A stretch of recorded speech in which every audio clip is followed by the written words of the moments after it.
नाही, येत्या 24 वर्षा अगोदर ॲक्सिडेंटमध्ये माझे एक पाय गेलेला आहे।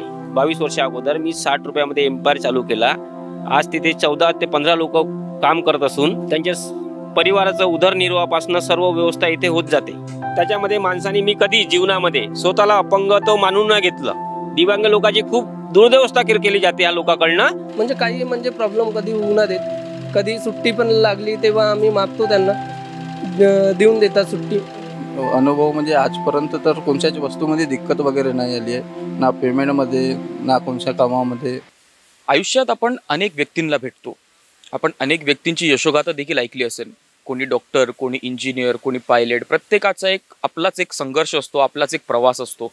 पण कधी तुम्ही हे ऐकलंय का की एक दिव्यांग व्यक्ती, एक अपंग व्यक्ती हा 14 लोकांना रोजगार देतोय? तुम्ही ऐकलं नसेल, पण हीच कहाणी आहे नागपूरमधून। आता आपण आहोत नागपूरच्या आमदार निवास ठिकाणी स्थित रामभाऊ गॅरेजमध्ये।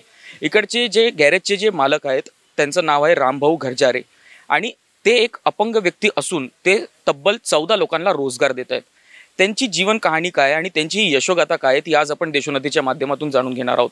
तर चला तर मग आपण पाहूयात रामभाऊची ही कहाणी। अनंत आमुची ध्येयासक्ती, अनंत अन आशा किनारा तुला पामराला, असं विवा शिरवाडकर अर्थात कुसुमाग्रज यांनी त्यांच्या कवितेत म्हटलेलं आहे।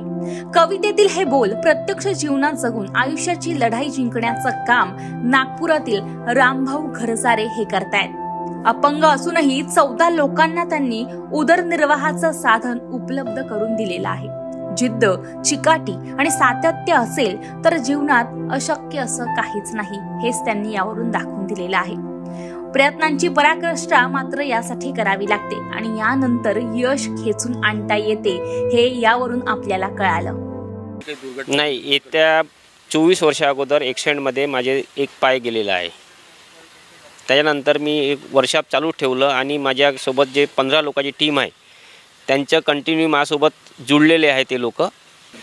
मी येत्या 60 रुपयामध्ये वर्कशॉप चालू केलं होतं। येत्या 22 वर्षा अगोदर मी 60 रुपयामध्ये एम्पायर चालू केला।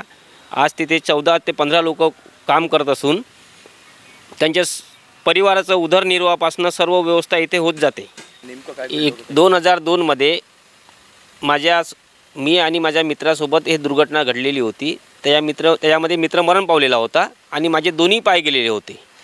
ते दोन्ही पाय गेल्यानंतर मग काय करायचं बाबा, काय उदरनिर्वाह कसं करायचं काय, पण मी स्वतःच मेकॅनिक असून मी स्वतः त्या वस्तूला सामोर वाढवण्याचा प्रयत्न केला आणि जिद्दीनं आणि लगननं ते काम करून ते आपलं वर्कशॉप मी ओपन केलं आणि 22 वर्षापासून त्या कामामध्ये मी रुजून आहो आणि माझ्याकडे ते जे कर्मचारी आहेत ते सुद्धा माझ्याकडे रुजून आहेत आणि प्रत्येक वेळेस त्या लोकांनी मला मदत करून त्यांच्या बी मदत करून मी आपल्या व्यवसायाला वाढवत गेलो।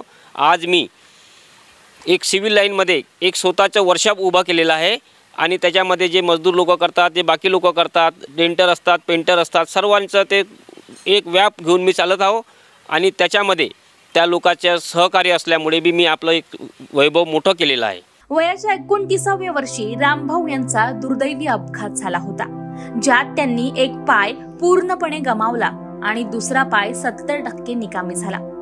इतकंच नाही तर अपघातावेळी सोबत असलेला मित्र देखील रामभाऊंनी जागीच गमावला। घरी 18 विश्व दारिद्र्य, पण खचून न जाता, कोणासमोर हात न पसरता अपंगत्वावर मात करून ते आता यशस्वी व्यवसाय करतायत। स्वयंरोजगारातून आर्थिक दृष्ट्या ते स्वतःच्या पायावर मात्र उभे राहिलेत।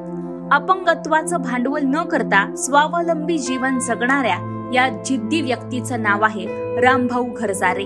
त्यांची जिद्द आणि प्रेरणादायी प्रवास धडधाकट माणसांना देखील प्रेरणादायी आहे। समाजामध्ये अनेक निरोगी धडधाकट तरुण नोकरी नसल्यामुळे नाउमेद होताना दिसतायत।